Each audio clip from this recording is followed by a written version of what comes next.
तारीख 24 मार्च 1944 शुक्रवार का दिन था। 14 साल के मासूम जॉर्ज स्टिनी जूनियर और उसके भाई जॉनी को पुलिस उठाकर ले जाती है।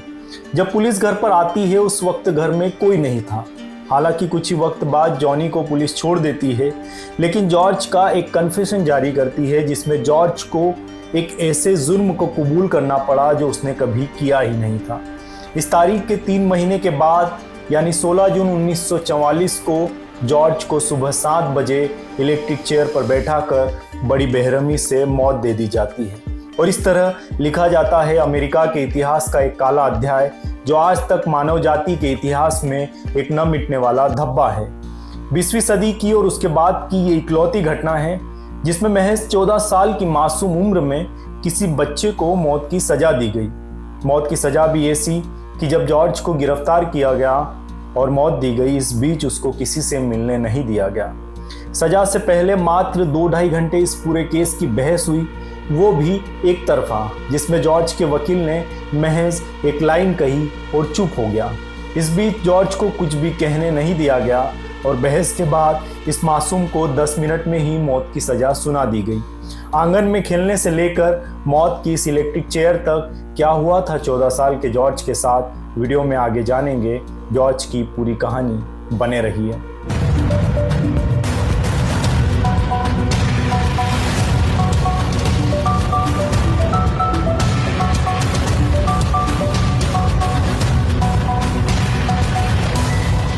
नमस्कार दोस्तों, मैं पीयूष भाल से आप सभी का एक दफा फिर से अपने चैनल पर स्वागत करता हूं। 23 मार्च 1944 जगह थी अल्कोलू, जो कि अमेरिका के एक राज्य साउथ कैरोलिना में आता है। इसी जगह जॉर्ज अपने माँ बाप और 4 भाई बहनों के साथ रहता था। पिता जॉर्ज स्टिनी सीनियर किसी कंपनी में काम करते थे। उसी कंपनी से उन्हें इस जगह पर एक घर मिला हुआ था। माँ का नाम था अमे, जो कि एक गृहिणी थी। उनको जॉर्ज अपनी बहन कैथरीन के साथ घर के बाहर खेल रहा था। तभी वहां पर 2 लड़कियां अपनी साइकिल से आती है। वो लड़कियां किसी फूल को ढूंढ रही थी, जिसमें एक थी 11 साल की बेटी जून बिनीकर और दूसरी 8 साल की मेरी एमा थॉमस। दोनों लड़कियां जब वहां जॉर्ज और उसकी बहन को देखती है तो वो उसी फूल के बारे में उनसे पूछने लगती है, जिसके बाद जॉर्ज उनकी मदद के लिए उनके साथ चला जाता है। शायद जॉर्ज जानता था कि वो फूल कहाँ मिलेगा। इसके बाद ही शाम हो जाती है।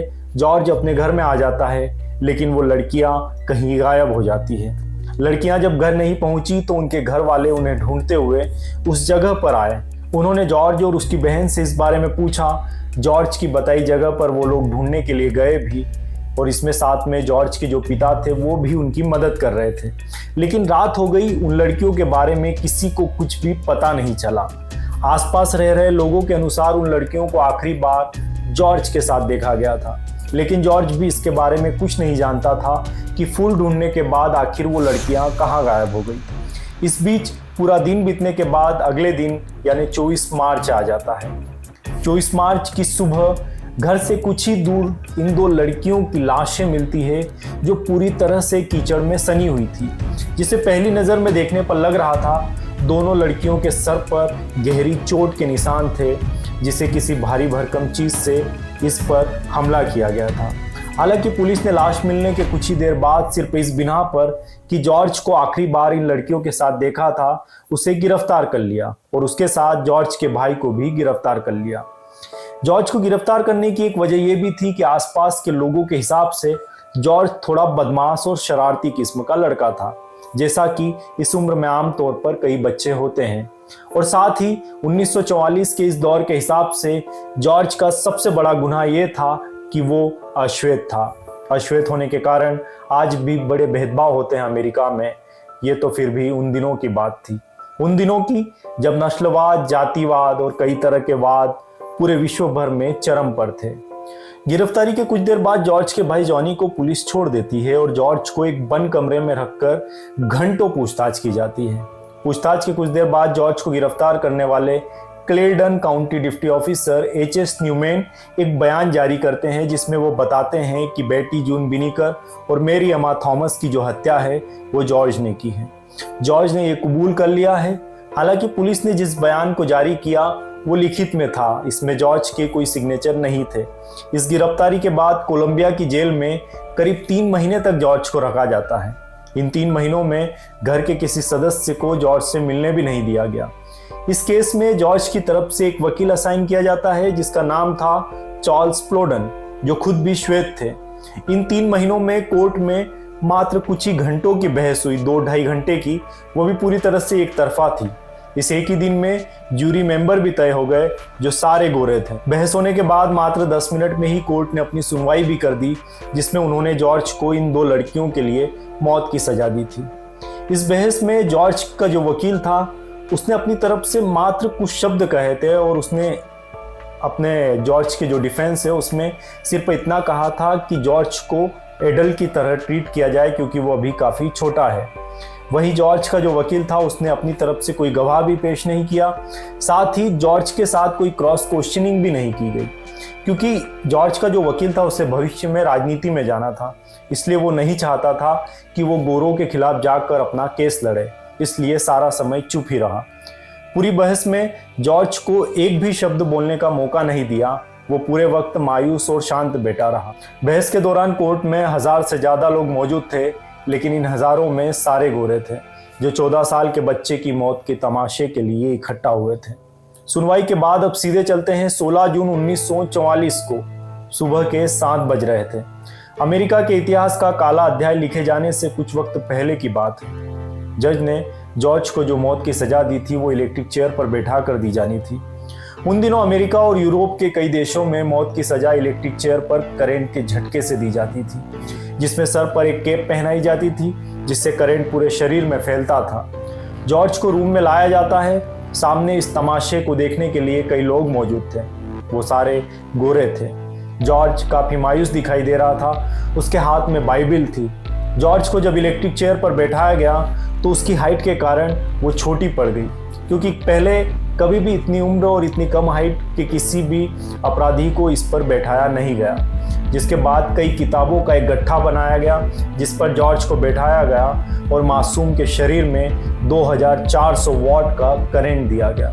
जॉर्ज तड़प रहा था और अचानक उसके चेहरे का मास्क नीचे गिर गया, जिसके बाद उसके सर को तौलिए से ढक दिया। कहते हैं करंट के कारण जो तौलिया था वो भी जलने लगा था। इसके बाद भी वो गोरे रुके नहीं, उन्होंने 2 बार और जॉर्ज को झटके दिए और करीब 4 मिनट के बाद ही जॉर्ज की सांसें हमेशा के लिए थम गई और उसने इस बेरहम दुनिया को हमेशा के लिए अलविदा कह दिया। जॉर्ज की मौत के बाद जॉर्ज अमेरिका में सबसे कम उम्र में मौत की सजा पाने वाला पहला और आखिरी व्यक्ति बन गया।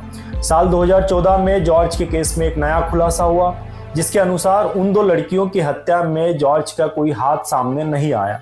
जॉर्ज को जो दर्दनाक मौत दी गई वो सिर्फ उसके अश्वेत होने के कारण दी गई थी।